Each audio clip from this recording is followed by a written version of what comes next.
blessed being able to be here for that long. So what I really want to get an idea from my audience is specifically, I know my topic was strategies for building independence while setting limits. I just kind of need Emma, if we can have an idea if we're primary, if we're elementary, I mean intermediate, if we are so also, we have a huge range, all the way from infant to 11 14. Oh, 14. Yeah, and I have a 15-year-old.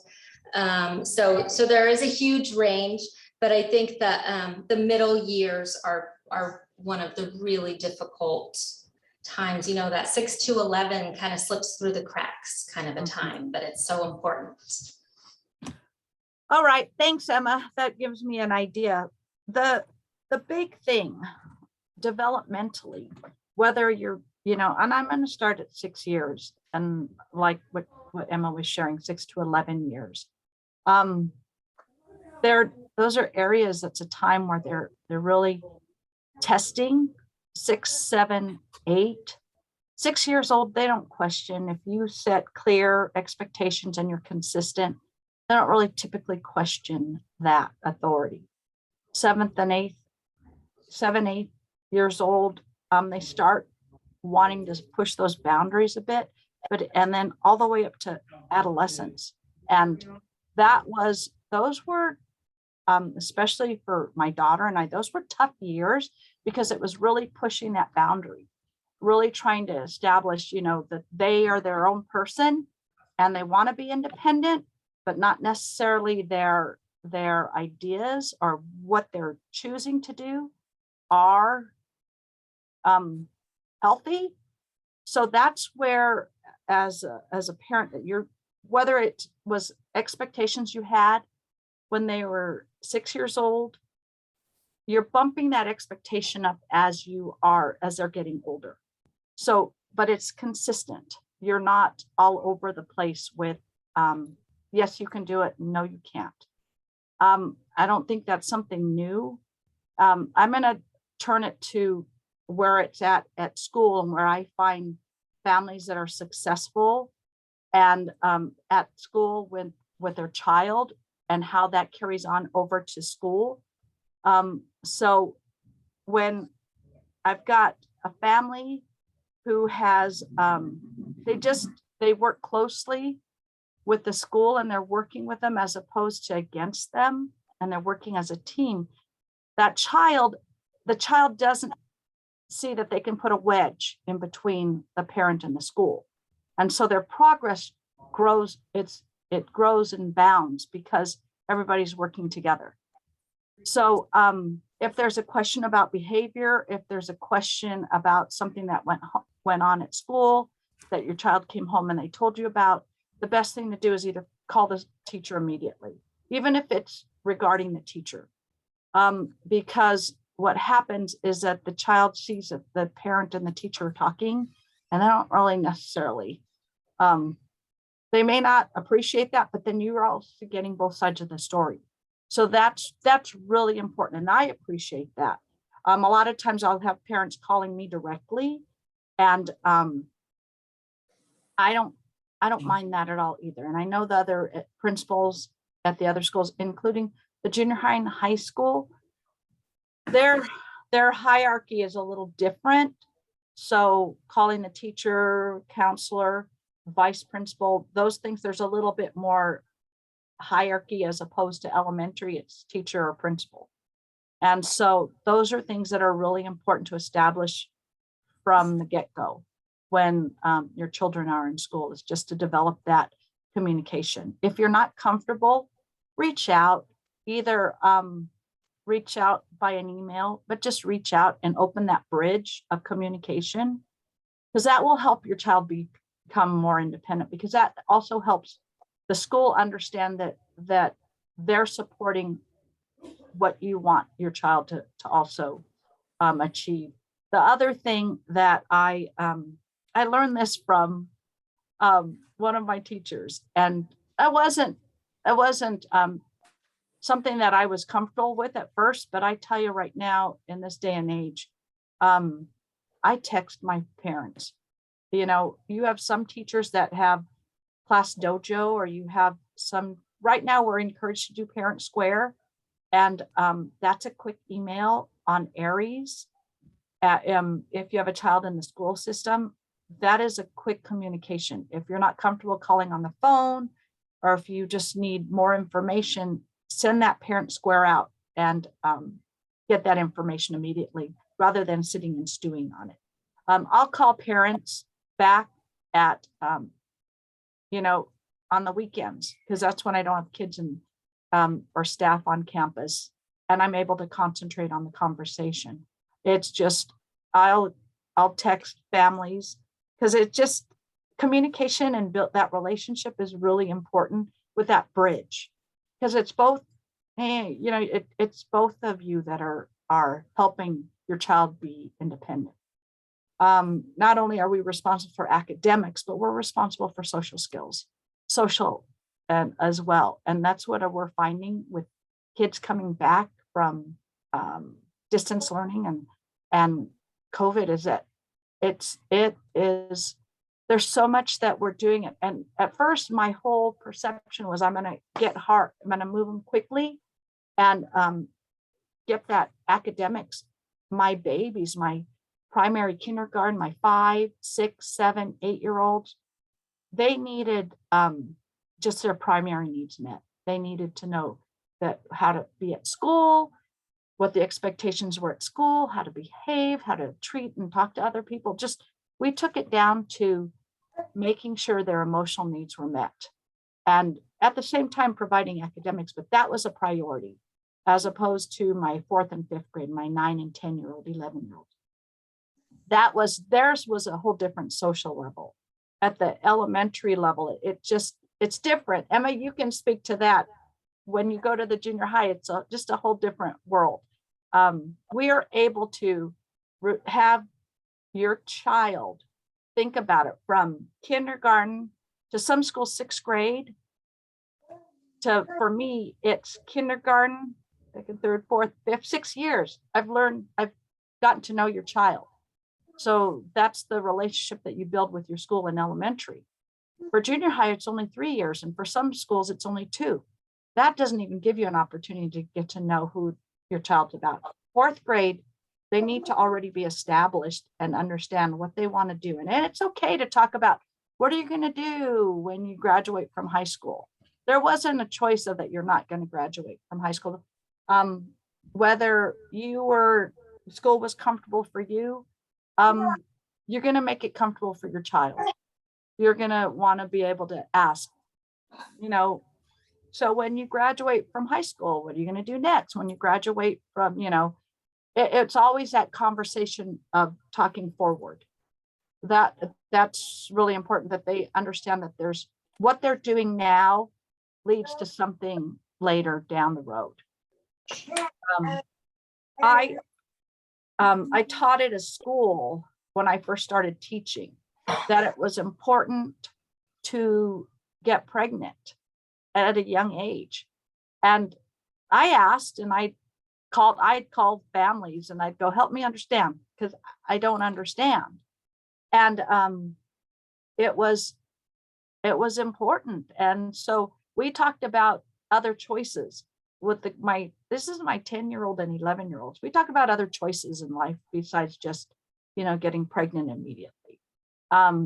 So those were just things that, as a teacher, we just, you know, I wanted them to know. And then I talked with parents too, to see if that's okay, so that there are other choices. As far as adolescence, oh, that's a whole different world. Junior high is a whole different world.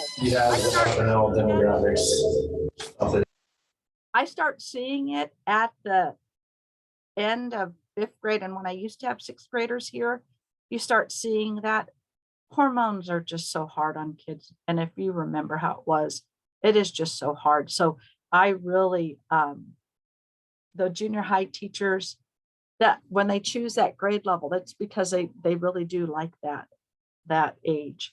And so those as same thing. It's being consistent with your expectations, talking about forward thinking. What are you going to do beyond?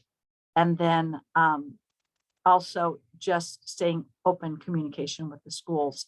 That's so important because oftentimes parents will tend to fade away at the secondary level. I'm talking junior high and high school because they feel that their child's mature and that they are more independent, and they can be. But if you can get on that Aries portal and just hold the kids accountable, that's it. That's a big piece, is that accountability. Them telling you, yeah, I did all my homework, and then you getting on Aries, the parent portal, and seeing that they really didn't do all their homework, and just holding them accountable. That's really big. That will help them in the long run and teach them that responsibility of completing something, completing an assignment. Something big that I have at that I always tell the kids when I talk to them is take responsibility for your behavior. I don't want to hear what so and so did. I don't want to know what so and so did. I want to know what you did. What did you do to create? What did you do? I'll hear about what the other kids did, but I really want to hear what you did. And so then from there, we just kind of break it down to, now let's hear what so-and-so did. Because I call everybody in and I talk to everybody individually. And so I want the children to learn to take responsibility for their behavior. If they told somebody to shut up and somebody else told them to shut up, and then they get offended because they were told shut up, they need to understand their first shut up created that whole cycle. So you take that time to try to understand. I'm trying to think of anything as far as any questions that you may have. I've been jumping around to how building independence at the school level, how I really notice that with our families. Is there anything more in that area that you would like? Because some of you have babies, you have infants. So I don't want to miss out on that either. So Emma, are there any questions that you want me to particularly focus on? Well, how about challenging kids to push them to be a little bit more independent while making them feel supported? Do you have any tips for that? So with that level of expectation, you want them, it's okay to fail. They need to know it's okay to fail. We talk about that everybody so an example of that is at elementary at my school for principal awards, pretty much kindergarten, first, second, third grade, they receive an award. After third grade, fourth and fifth grade, they have to earn that. So you can still raise your level of expectation and then still support them to be able to just have that inner drive. So that's okay to do that. It's okay to watch them fall and then learn from their mistake. So if they do try to achieve something and you have a high bar and they don't hit that bar, talk about what steps you can do to achieve that next time. Not push it away, not look at failure as something that you just aren't ever going to challenge again. It's a challenge. Look at it as a learning experience. So to help them be independent, teach them those skills of what steps do you need to do. If you failed a test in math, What are the things that you can do so next time you'll do better? And so developing those steps or reflecting upon why something didn't meet I your turned it down and it expectation. still was like, I went all the way down and it was still doing it. Something You just going want on. more people on there? I was like, oh shit. I don't know what to do. You're gonna mess up because we're so close.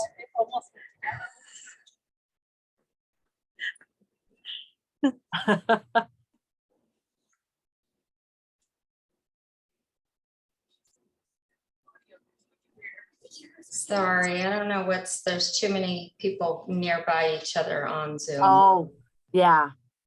Yeah, because it'll start echoing. Yes. No worries. So reflection is really big as far as growing independence. If you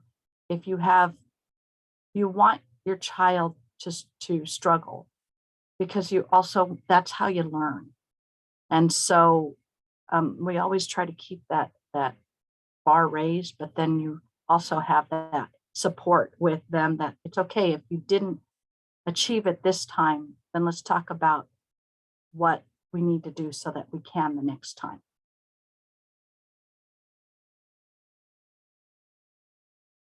I have a question from Joanne. She said, I would like to ask Barb to talk more about how important it is to be involved in their child's school as a volunteer.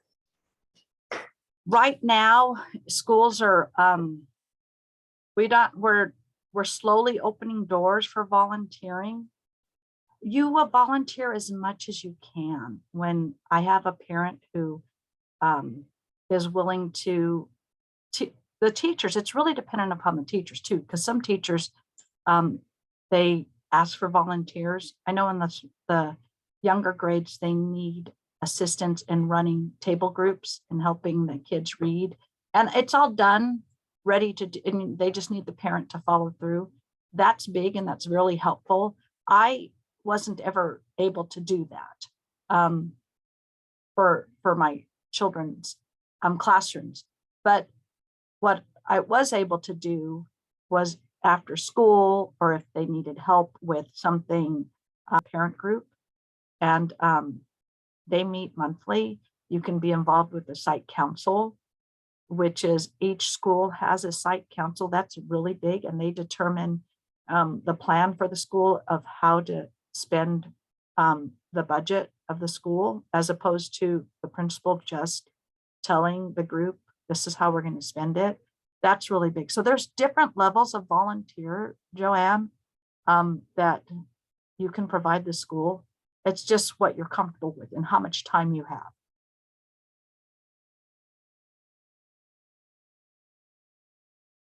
So Barb, you mentioned your kids when they were growing up. Would you mind sharing a little bit about what we've been talking about from a parent perspective rather than an educator perspective? I sure will. So our kids didn't really have a chance. Our son was preemie. He was born 3 pounds, and there were some things which we had to monitor as parents. A preemie child is ultra hypersensitive to every sense possible. So sounds, touch, taste, whether it's cold or hot. And they also told us to monitor him with learning disabilities. And so we were on, and on top of that, this is before TK was introduced to our educational system. He would have been a TK student. We started him he was a November birthday. So we started him when he was 4 years old. And up until his original birth date, which would have been a January birth date, he struggled. He was a typical 4-year-old. And then when the first part of each school year was really difficult. And so we really just kept, we just worked with them at home, and we were told the first kindergarten, first, second grade, you know, he should be retained. And that happened to my husband. So we were really adamant that we were not going to retain him, and we were going to just keep working with him at home. So we worked with him. He came home from school and we did school again. And if I lived it over again, I would have waited. I really would have waited. He was 17 when he left for college, and he still had to have me sign his permission slips to do things.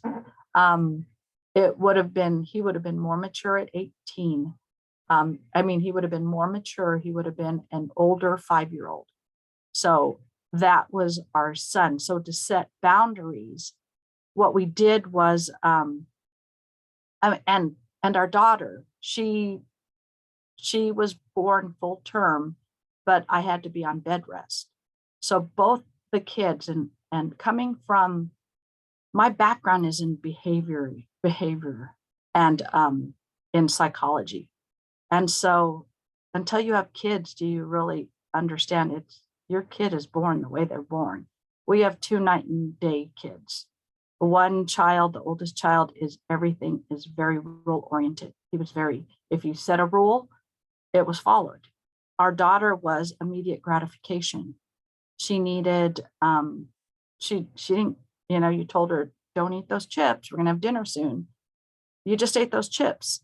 Okay, now you can't have dessert. They didn't care. She got her chips.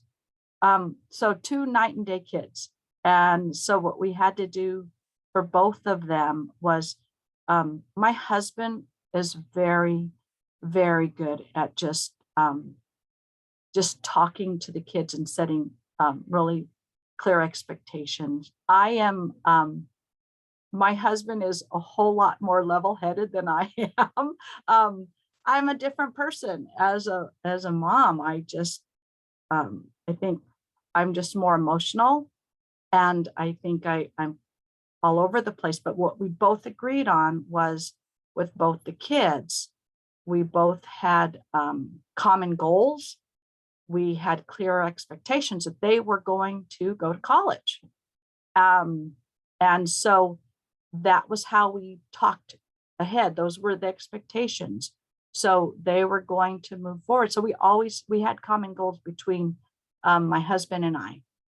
So that was really big. And if there was a disagreement, we didn't share that in front of the children. We would kind of go, okay, we'll talk about it more later. And then later in private, talk about what's going to be our message to the kids together, because that was really important for us, that they knew that they couldn't go from one parent to the other parent and get the message that they wanted. And so that was something we also did together. So we had clear goals for the kids. My husband's very athletic, and I have a music background. So he wanted the kids to be involved in sports, and if they were involved with sports, then they needed to be involved with some sort of piano lesson or band. So even though the kids balked about being in band and just wanted to just do sports, we had an understanding that that was what we were going to do. We wanted that balance. There was also, as far as discipline, it was they lost things. We would remove it. That was a consequence. If you did that, then this is what would happen. And that was, it's funny because we'd have consequences, but it was agreed upon what the consequence was, and it was followed through. So when they got older, it was things like they lost their phone.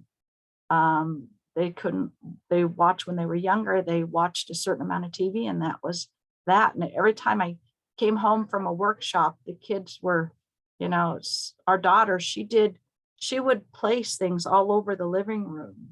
And not until I went to, and my husband, drive my husband crazy, and he'd clean up after her. And it wasn't until I went up to a workshop, I'm like, don't do that. That's math. She's doing largest to smallest, and she's sorting and she's categorizing. Let her be, let that stuff be, and just let it go. And so that was something that we learned. And then our son, he didn't enjoy reading. He struggled in reading. And so we would read every night, but it just is difficult to just read when they're first starting and they're first starting out. You know, you're reading, we read to them every night, and we did that, but our son struggled with reading. And so over the summer, you'd say, oh, you know, let's give him a break. It's summer. Well, then I went to a workshop, and it's like, oh, that's the worst thing you could do. They need to continue practicing. We call it tough love reading. So they had, so I called up my husband. I was at the workshop, and I'm like, get a book. He needs to keep reading. And so our kids had, they didn't really have a chance. Our kids talk about it now, but we did things together. They knew what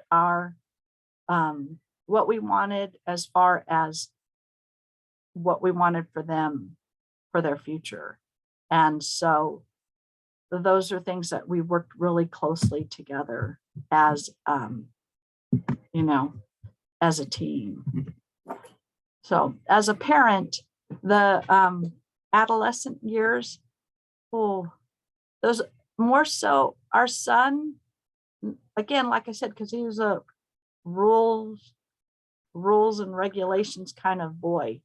He wasn't so much. It was, our daughter was a little bit more of a challenge, but those were kind of interesting years, but they do grow out of it. Joanne has another question. She wondered if you can talk about appropriate boundaries for different ages. So oh boy. So let's talk about, I just believe that boundaries, as a family and as a parent, your boundaries are pretty clear as far as safety and health for your child. So if it has to do anything with them not being safe, or them not being healthy, then those are pretty strong boundaries that as a parent you're going to want to set.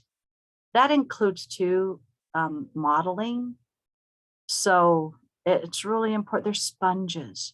So everything that you do, and you know, you make a mistake, and like I had my summer mouth and my school mouth. Well, when I had kids, it was like I didn't have that summer mouth anymore. And if I slipped or made a mistake, I owned it.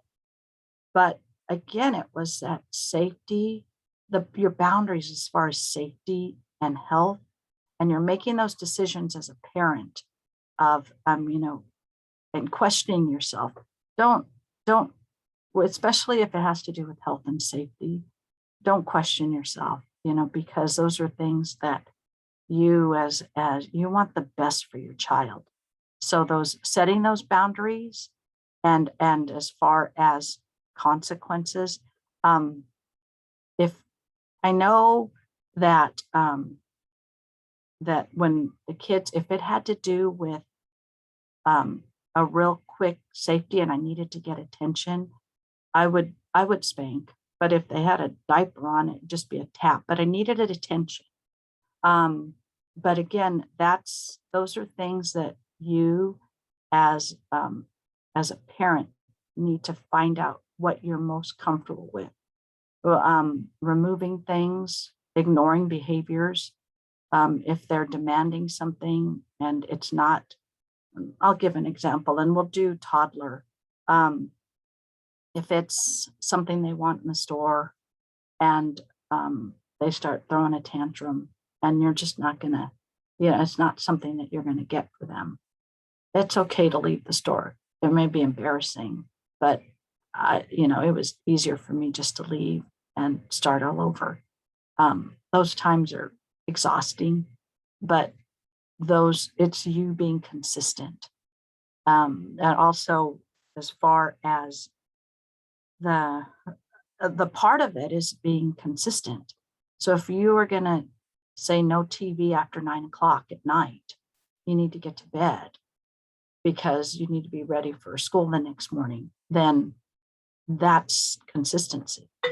Give me 5 more minutes. Can I have 10 more minutes? Or yes, it's going in and just saying, it's 9 o'clock and turning it off, and whatever behavior they're going to give you afterwards. It's a lot of times what would happen is they're not going to agree. They're going to be upset, but it's like, it's okay.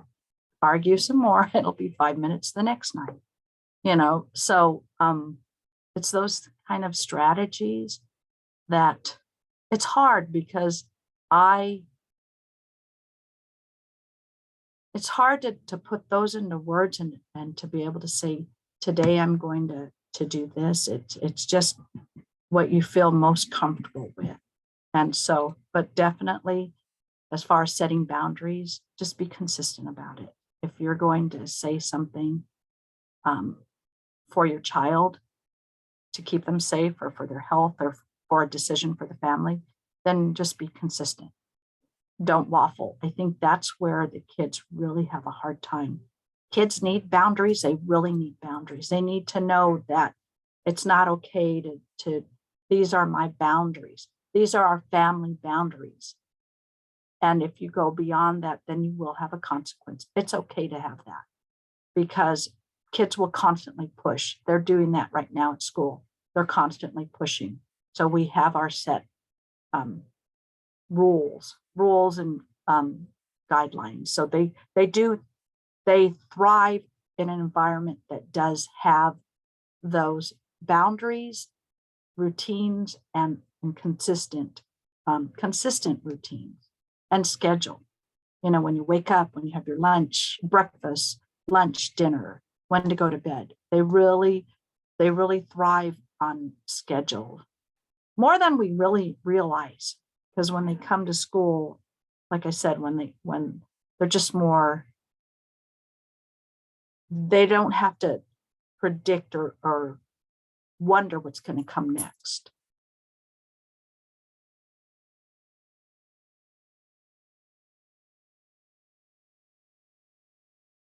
Anything else? Did I answer that question? I hope I answered that question. If anyone has questions, if you want to type them into the general chat, then Barb can see them.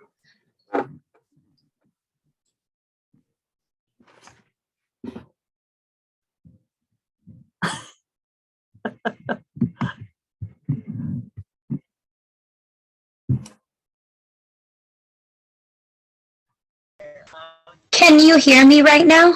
I can hear you. Yes. Okay. So so this is just like where we can discuss like any kind of open topics, right? If you have questions for me, yeah. But they're recording. So Emma had wanted to share that it is being recorded. Oh, that's okay. So are we working with a specific, I'm sorry, I didn't get the title of this, this one. It's just developing independence while setting limits.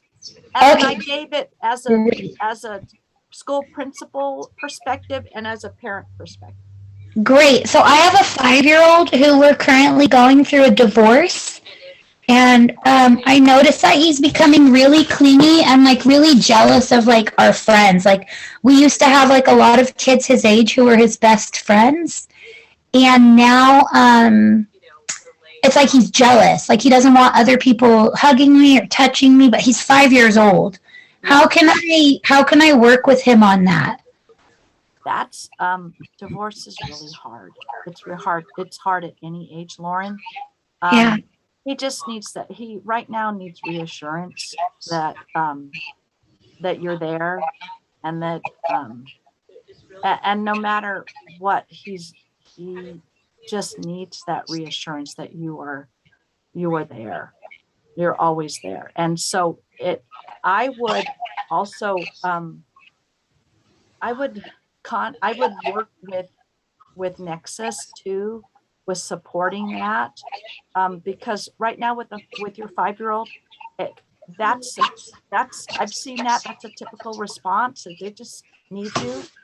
And so you're just available for them and clinging. And how long has it been since, is it just new, or is it?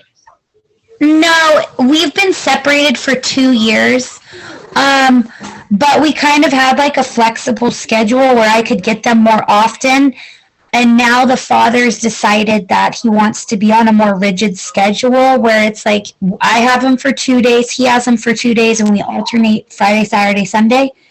And it's been like this for since about April, and I've just noticed behavioral changes since that begun. And they ask a lot to stay with me more, but he won't let them stay with me Yeah, more. that is, yeah, he's showing you through his behavior that that's really difficult. So, that's something that I think that you really need to, the visitations are really hard, but that's something, oh man, I mean, that's something that you could talk to. Oh, I know there's. Yeah, there's I support. recently got a lawyer. I got a lawyer, and I'm going to try to change the custody schedule. So that's why I'm here. I also have a son who is 10 who has autism that we struggle with, who spends the majority of the time with his father because he doesn't do well in the household with other children. We're trying to learn some boundaries and learn how to really care for him and do a different style of parenting. But yeah, recently my son has been having all these issues. He's kind of my 5-year-old. So I kind of want to try to get some help for him and see where we can go from here. That's And a, that's a good idea. First 5 is available as well. That's a good resource. And then your son's, teacher is a good resource as well. Your Yeah. 10-year-old son. Okay. Okay. Someone asked a question about social media and children. I just think social media is just really hard. I mean, it's just, as far as age group, I know the older kids, they just live on that, but there's so many things unless you can control it. And even then, they know how to find what they want to find. I just feel that's really matured our kids faster than, when I first started, teaching, and the meanness in it. You see it even as adults, that they can hide behind, the bullying, by putting it on social media, and then it's out there, and it never, you can't take it back. So I just think, there's certain things, if your child is on social media, that's a place that is a good idea to set boundaries on. And how to do that, it's just, again, what's going to be acceptable and what's not. People, there's just things that are happening with, that you see on social media that just shock you. Just monitor that closely, because it's just, it's hard. It's, yeah, I've just seen so much going on. Do you know if parents who were born preemies will pass on learning